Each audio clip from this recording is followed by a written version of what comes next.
Topic po natin ngayon, mga 10 bawal gawin, okay, sa may UTI para makaiwas tayo sa urinary tract infection. Alam niyo, marami nagkaka-UTI. Pati po yung mga controversial topics pag-uusapan natin. Tunay ba na yung soft drinks, pwede ba magdulot ng UTI? Mga junk foods, maalat, pwede ba magka-UTI? Iba pa, mga swimming pool. Pwede ba mag-swimming? Pwede ba magtalik, mag-contact pag may UTI? Pag-usapan natin lahat yan. Actually, medyo controversial yung mga ibang topics pero di-discuss natin na maganda. Pero unahin muna natin, ano ang senyales ng may UTI? Minsan, parang walang senyales, lalo na kung mild lang naman yung UTI mo. Pero usually, lalaki o babae, mahapdi ang pag-ihi. Okay? Yung sa umpisa ng ihi, sa dulo ng ihi, pwedeng mahapdi, masakit. So, may possibility na UTI yan. Madalas umihi, parang masakit dito sa may pantog. Parang masakit, parang mabigat. Tapos yung ihi mo, pag titingnan mo, dati malinaw. Ngayon, very cloudy. Malabo yung ihi. At maamoy, maalabo, maamoy, may ibang parang matapang yung amoy, pwedeng may UTI yon.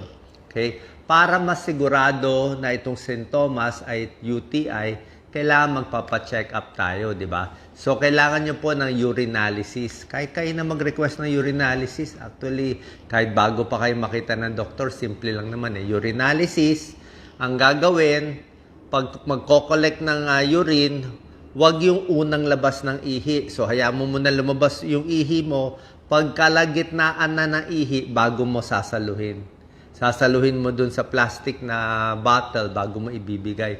Kasi pag yung unang ihi, minsan, baka may dumi sa labas ng ari ng lalaki, ng babae, baka kung ano pa makontaminate. So, dapat yung gitna ng ihi para sure tayo may UTI ba o wala. Pag nakita may UTI, syempre may gamutan dyan. Hindi lahat ng masakit umihi, UTI na. Ha? Pag sa lalaki, pwedeng sexually transmitted disease, STD. Okay? Sa lalaki, pwede ring prostate problem. Kaya maraming possibility. Huwag agad-agad iinom ng gamot. Check muna urinalysis. Mura lang may urinalysis, baka 100 pesos. So, yan ang senyales. Ano yung komplikasyon ng UTI? Ang ayaw natin, yung paulit-ulit na UTI. Kasi kung paulit-ulit, baka may kidney stone ka, tapos yung UTI, minsan nag-uumpisa yan sa pantog, sa bladder. Pag hindi ginamot ang UTI sa pantog, aakyat yan. Pupunta yan sa kidneys. Pag pumunta sa kidneys ang infection, mas matindi. So pag yung infection ng UTI nasa pantog, cystitis pa lang, mas mild yan, walang lagnat. Pag napunta sa kidneys, lalagnatin na, delikado na, baka 40 lagnat, ma-hospital ka na, mamaya ma-kidney failure, pyelonephritis yun, ibig sabihin, mas malala yun. So, umpisa pa lang, gamutin na, wag na hayaang sirain yung kidneys paulit-ulit ng UTI. 10 munang mga bawal gawin, okay, para makaiwas tayo sa UTI. Mamaya na yung controversial topics, pero pag-usapan natin lahat yan. Number 1, tip, bawal yung pinipigil yung ihi. Okay? Yung pigil ka ng pigil na matagal na panahon, minsan na pwede ka magka-UTI niyan. Parang nag-iipon yung mga bakterya. So, after 2 hours, 3 hours, ilabas mo na yung ihi mo. Diba? So, regular pag-ihi, every 2 hours, pwede yon. Number 2, proper hygiene. Yan na tinuturo ng mga ibang doctors na napapanood ko rin. Ang proper hygiene, ibig lang sabihin, syempre yung ari ng babae, ari ng lalaki, kung saan lumalabas yung ihi, ayaw mo umakyat yung E. coli na bakterya. So, paano hindi aakyat yung bakterya? Ibig sabihin, saan ba nanggagaling yung bakterya? Sa dumi ng tao. Diba? Pag dumumi tayo, ang daming bakterya yon. Ang labasan ng dumi natin, pati yung labasan ng ihi sa babae, magkalapit eh.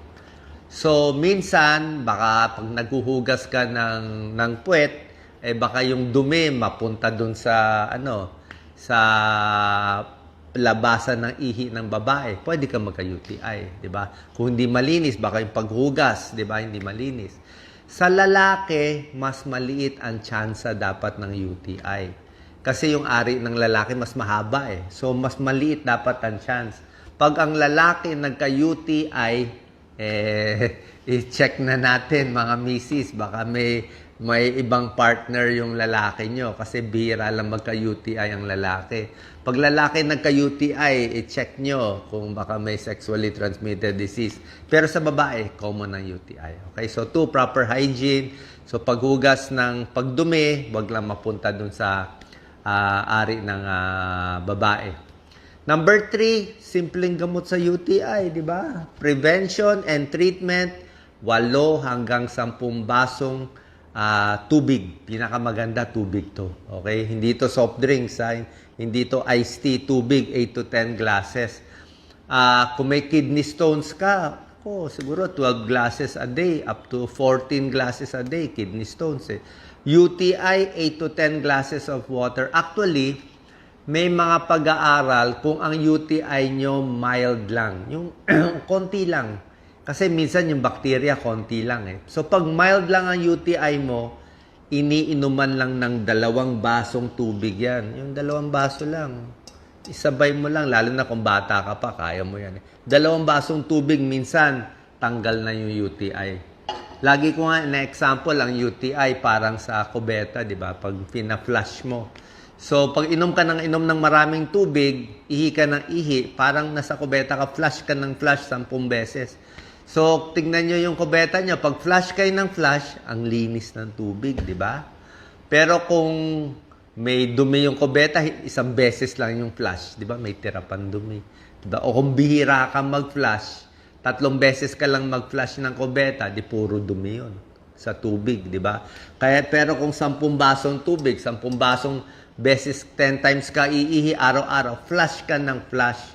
Yan ang trabaho ng pag-inom ng maraming tubig. Tingnan mo pag yung pantog mo may konting bakterya, okay, kunyari, ito yung pantog, may bakterya, ang inom mo ng tubig, konti lang, ang daming bakterya sa konting tubig, di ba? Pero kung meron kang ganong karaming bakterya, tapos ang iniinom mong tubig, 2 baso, 3 baso, so, may bakterya ka pa rin, pero malabnaw na siya. Parang kumonti yung bakterya, lumabnaw eh. Kasi dumami yung tubig eh. So, dahil mas malabnaw, mas hindi nananatili yung bakterya, mas nalalabas siya, less sintomas, mas gagaling siya. Unlike pag hindi ka inom ng tubig, talagang magkaka-UTI tayo niyan. Madidehydrate ka. Yan ang risk factor for UTI. So, yan tubig. Number 4, ito mahalaga. Tapos magtalik, kahit bago magtalik ang lalaki, ang babae, kailangan umihi muna. Okay? Especially after magtalik, kailangan 1 ihi bago matutulog. Bakit? Diba sinabi ko nga sa inyo, ang urethra ng babae, maiksi, syempre nagtatalik, may contact, may friction, may gas-gas, so may possibility, may papasok na bacteria dun sa babae, di ba? Kaya may tinatawag na honeymoon cystitis. Very common yan. Honeymoon cystitis. Mag-asawa, mag-partner, o baka hindi mag-asawa, first time nagtalik, pagtalik nila sa honeymoon, cystitis na UTI. Very common yan. Bakit hindi umihi after magtalik? At dapat nga, bago magtalik, uminom ng maraming tubig para pag ihi mo, malabas mo lahat ng dumi. Tapos maghuhugas din ng puwerta afterwards. Diba? Hindi kayo mapapasma, kailangan maghugas para mabawasan ang chance ng UTI. Number 5, pasensya na, medyo maselan tong tips natin pagdating sa pagtatalik, number 5, bawal yung medyo, aggressive na pagtatalik o wild na pagtatalik, yung sobrang lakas o sobrang kung ano ginagawa, baka maraming mapasok na bakterya, magkaka-UTI din, magkakasugat pa. Diba? So, ingat din. Pwede rin gumamit ng mga KY jelly, lalo na kung may edad na yung babae, kung medyo dry na yung babae. Kung kulang sa lubrication yung babae, magagasgas, masusugat, mag-UTI, mag-infection. Kaya minsan gumagamit ng KY jelly o ibang pampadulas. So yan, nasa pagtatalik, pwede magka-UTI. Number 6, bawal yung matatapang na sabon. Yung, siyempre, maselan yung parts natin, yung private parts, manipis yan eh. So, hindi ka pwede yung gumamit ng sabon panlaba o pearl o yung kung ano nung mga panlaba, mga douche, nagdo-douche pa o maraming perfume na pinapahid, ma-irritate lang, baka magka-UTI. Yung masyadong mababangong product o kung anong powder na nilalagay, wag na po.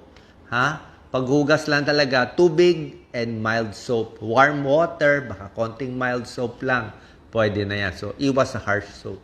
Number 7, ito medyo controversial na. Actually, hindi man controversial eh. May mga tao lang kasi mahilig magtalo na magtalo. Wala namang controversy eh. So, number 7, ito yung unang public pool. Okay? Swimming pool sa maraming tao. O sa dagat, magsiswimming. Pwede ba magka-UTI? Paano kung may UTI na? Actually, common sense lang to. Pagbabasahin mo kasi yung mga sabi ng ibang eksperto, pag nag-swimming ka daw sa swimming pool, hindi ka naman dapat magka-UTI, di ba? Swimming pool eh. Pero, depende sa swimming pool. Eh kung naligo ka sa dagat, sa Manila Bay, na ang dumi-dumi minsan, di ba? O yung iba, naligo sa kanal, yung talagang madumi yung tubig, eh pwede ka magka-UTI doon, di ba? Pag madumi yung tubig, kung yung swimming pool na sobrang dumi, 'di ba? Hindi lang infection sa UTI, pwede magka-infection sa mata, pumasok bakterya sa tenga, malunok mo yung leptospirosis, lahat pwedeng pumasok yan kung gaano kadumi, 'di ba? Paano kung meron ka ng UTI, may UTI ka na, pwede pa ba mag-swimming, 'di ba? Actually, kung maliligo ka lang, wala namang masama, 'di ba? Ligo ka lang kahit may UTI o nasa hot tub, bathtub, pwede naman maglubog. Although yung mga swimming pool may chlorine, tandaan nyo, may chlorine matapang yung chlorine. Tapos nag-swimming ka ng matagal, medyo yung balat natin sa private part kung may UTI ka na, 'di ba? Medyo malalamog 'yun 'di ba? So, may chance na baka lumala yung sintomas. Yun lang ang point dun eh. Kung mataas yung chlorine, baka hindi malinis yung swimming pool, may UTI ka na, pagalingin mo muna. Diba? Pag magaling ka na, tsaka ka na mag-swimming. Pero yung mabubuntis sa swimming pool, usually, hindi tunay yan. Maliit ang chance, medyo malabo naman na mabuntis. Yan another topic yan. Number 8, ang bawal, masikip na underwear. Okay? Pag sobra sikip ang underwear nyo, lalo na kung nylon, di ba, ang init-init. Pag sobra init, pinapawisan ang singit, pinapawisan ang private part. Pag pinapawisan yan, very moist, pwede magka-bacteria. Hindi lang UTI yan, yeast infection. Common yan sa babae. Nagkakaroon ng discharge yung babae. Maputi, madilaw na discharge, minsan may amoy. Kasi nga, sobrang mga panty liner, yung mga ganyan, ayaw ng mga dermatologist yan. Ayaw ni Dr. Katigo, derma na. Sabi niya, yung mga panty liner, sobrang sikip. Sabi nga ni Dr. Katigo, yung guest namin lagi na derma, kung ang size mo daw medium, bilhin mo daw large. Kung ang underwear mo large, bilhin mo daw XL. Di bali na medyo mukhang losyang, pero at least mas mahangin, mas maganda. Yung iba nga sa gabi, walang underwear, mas mahangin, mas gagaling yung mga infection sa singit, lalo na sa lalaki, sa babae. Hindi lang UTI yun. Number 9, dapat syempre malinis yung private part, diba? Hindi pwedeng hindi lilinisin sa malinis lang na tubig at mild soap. And number 10, dapat i-manage ang chronic condition. Anong chronic condition? Kung may diabetes kayo, okay, may diabetic, hindi controlled ang blood sugar, high risk for UTI. Pwede magka-UTI ang diabetic. Bakit? Mahina ang katawan hindi controlled ang blood sugar. Mahina immune system. Mabilis tamaan ng UTI. Another chronic condition, kidney stone. Okay? May bato sa bato, may kidney stone ka, mahina ka uminom ng tubig, nagka-kidney stone. pwede rin tubuan ng UTI yun. Hindi agad-agad yung may diabetes, may kidney stone, hindi agad-agad magkaka-UTI, pero higher risk siya sa normal. So ito yung mga bawal gawin, yung mga bawal pagpigil. Okay, punta na tayo doon sa mga controversial topics. Okay, nakita ko, ang dami nagtatalo mga doktor, mga pasyente. So ito yung tanong, soft drinks ba, matatamis ba, junk food ba, pwede ba magdulot ng UTI? Okay, soft drinks, junk food. Pag tatanungin mo ang mga doktor, ang sagot nila ay hindi. Okay? Pag tanungin mo rin ibang expert, sagot nila ay hindi. Kasi ang paliwanag ay soft drinks, junk food, matamis, maalat, walang bakterya dun kumain ka lang. 'Di ba? Pero soft drinks, syempre, nakakataba. 'Di ba? Junk food, parehong hindi healthy yan. Pwedeng magka-diabetes, sakit sa puso, 'di ba? Maalat. Pero yung magkakos ng UTI, kaya uminom ka ngayon ng soft drinks, kumain ka ng chicheria, bukas magkaka-UTI. Mukhang hindi. Kasi nga, ang UTI, bakterya E. coli. E. coli na pupunta dun sa urethra ng babae. Kaya, ang sagot ng mga doktor, hindi. In a way, tama rin yon. Kaya lang, ito yung issue. Okay, hindi pa tapos Wag nyo ako i-cut. Kailangan maintindihan nyo. Paano kung yung soft drinks mo at chicheria mo 5 taon mo kinakain? Let's say 5 years ka na ng puro soft drinks, puro junk food, puro matatamis, puro bawal ang kinakain. Pwede ba higher risk for UTI? Actually, kung tutuusin, yung pangmatagalan 5 years o 1 year, 2 years, actually possible. Pero indirect. Paano nangyari? Sobrang matatamis, sobrang soft drinks, ang ginagawa mo, kain ka ng kain, magkaka-diabetes ka. Higher risk for diabetes, overweight, metabolic syndrome. Pag nagka-diabetes ka na hindi controlled, pwede magka-UTI. Oo. Indirect, pang matagalan. Siguro, pag puro ka na talagang soft drinks, humina na katawan mo, marami ng problema. Actually, soft drinks, matatamis, iced tea, and diabetes, hindi lang UTI magiging problema mo. Ang problema mo, kidney failure. Yun ang pinaka-nakakatakot. Kidney failure sa diabetes, makakabulag, ang daming diabetic retinopathy, napuputol yung paa, namamanhid yung paa, nagkakaroon komplikasyon sa puso, heart attack, stroke, diabetes, lahat yun. UTI, dagdag lang yun, dagdag komplikasyon. Pero, long term pa bago aabot sa UTI. Pagdating naman sa junk food, maalat, mga patis, toyo, daing, pwede ba magka-UTI? Hindi agad-agad. Hindi yung kumain ka ngayon ng chicheria, bukas na. I don't think agad-agad. Pero, kung sasabihin mo sobra alat ang kinakain mo, ano mangyayari? Diba? Pag maraming alat, mababawasan ka ng tubig madidehydrate ka. Pag na-dehydrate ka, magkaka-kidney stone ka. Diba? So, pag nagka-kidney stone ka, ano pa ba? Junk food, sobra alat, pwede ka rin magka-kidney stone. Diba? Ayaw natin din yung sobrang salt kung may kidney stone ka. So, lahat itong junk food, unhealthy foods, higher risk for kidney stone, kung ano man yung kidney stone mo. Pag may kidney stone ka na, pwede ka na magka-UTI. Kasi dumidikit na doon yung UTI. So, in a way, soft drinks, junk food, in the long term, after 5 years, kung puro yan nang yan, pwede naman umabot sa UTI. So, pareho silang tama, yung mga nakikipag-away. Tama naman yung mga doktor, hindi agad-agad. Pero indirectly, in long term, pwede rin. At may kukwento pa ako sa inyo. Kasi yung mga pag-aaral sa medisina, pabago-bago. Oo. Minsan may pag-aaral noon. Paano kung next year may bagong pag-aaral? Possible na biglang magkukos na pala ng UTI, hindi natin alam. Pero, explain ko lang yung mga lumang pag-aaral. Okay? Sa lumang pag-aaral, meron ako nakita 2013, 2015, chinek nila ang mga pagkain ito at sintomas ng UTI. Yung may UTI na yung tao. Ang nakita nila, may mga pagkain nakakalala ng sintomas ng may UTI, may mga pagkain nakakaginhawa sa may UTI. Doon muna tayo sa nakakaginhawa sa UTI. Siyempre, tubig.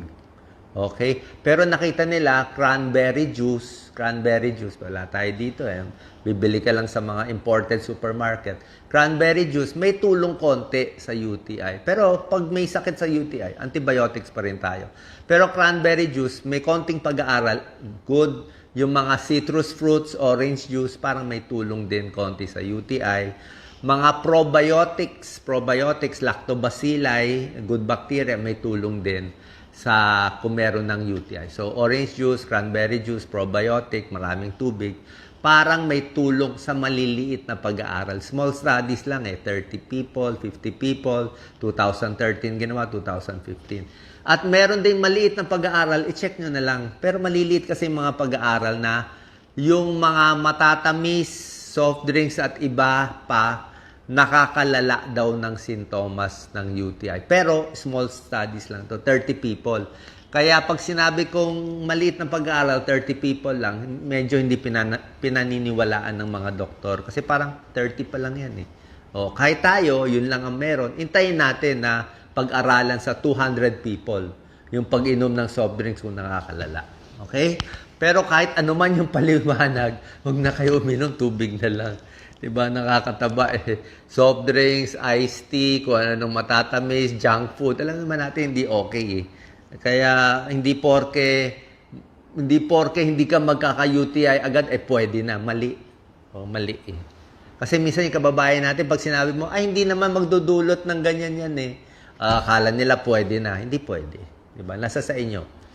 Next, last na to, treatment for UTI. Kung meron ng UTI. Sabi ko sa inyo, ang simpleng treatment, pag mild UTI, check ang urinalysis. Malalaman ilan ang pus cells, ilan ang white blood cells, ilan ang bacteria, marami ba? Kung konti-konti lang ang infection sa ihi, baka mga 3 to 5, 5 to 10, baka makuha na ng inom ng tubig. Tubig lang. Okay? 10 glasses to 12 glasses of water in a day, baka makuha na yung UTI mo. Pero pag ang UTI mo sa urinalysis, TNTC. Anong TNTC? Too numerous to count. Sobra daming bakterya na hindi na po pwede. Kailangan magpa-check na tayo sa doktor, bibigyan kayo ng antibiotics. Ano yung mga antibiotics na binibigay? Unang-una, syempre doktor dapat magbigay kasi nga hindi pwede sabihin. Pero bibigay ko na lang yung pangalan. Hindi nyo naman mabibili. Usually, mga coamoxiclav, pwede yan. Yung mga matatapang, mga ciprofloxacin, levofloxacin. Kaya lang itong mga gamot na to, kailangan doktor lang magpre-prescribe. Kasi nga, dapat sure na may UTI, at sure tama yung tagal. Baka 3 days papainumin, baka 5 days, baka 1 day. Dapat doktor magbibigay. Kasi pag ininom nyo tong mga ciprofloxacin, marami na gusto mag-self-prescribe o mga coamoxiclav. Ang problema dyan, hindi mo mapapatay ng todo yung bakterya. At ang problema, pag sinanay mo yung katawan mo sa antibiotics, pag kailangan mo na siya, hindi na siya effective. Masasanay yung mga kalaban mo sa katawan sa antibiotics. Gusto natin kung kailan ka may tunay na UTI, may pulmonya na matindi, tsaka first time, parang virgin case, first time ka inom ng antibiotic para patay siya agad. Kasi pag inom ka ng inom every 3 months ng ciprofloxacin, inom ka ng inom, magiging resistant tayo. Yung mga bakterya mo, patapang na patapang. Pag sumobra sila tapang, pag uminom ka pa nitong antibiotics, wala nang silbi. Paano pinalakas mo sila eh? O, kaya gamitin lang yung antibiotics, suntukin yung bacteria at the right time, at the right dose para tulog. Baga kay Pacquiao dapat knock out yung kalaban. Kung kailan lang kailangan siya, doon natin i-knock out. Kaya kailangan doktor magbibigay ng antibiotics. Okay? And sabi ko nga, treatment of UTI, inom ng inom palagi, ihi ng ihi, iwas muna. Alak, nakaka-dehydrate. Kape, nakaka-dehydrate din. Pwede mo konti, pero minsan nakaka-irritate eh. Spicy foods, nasa sa inyo, pwede, hindi pwede, pero iba na-irritate. Hot pack, pwede rin kung masakit ang puson, mainit.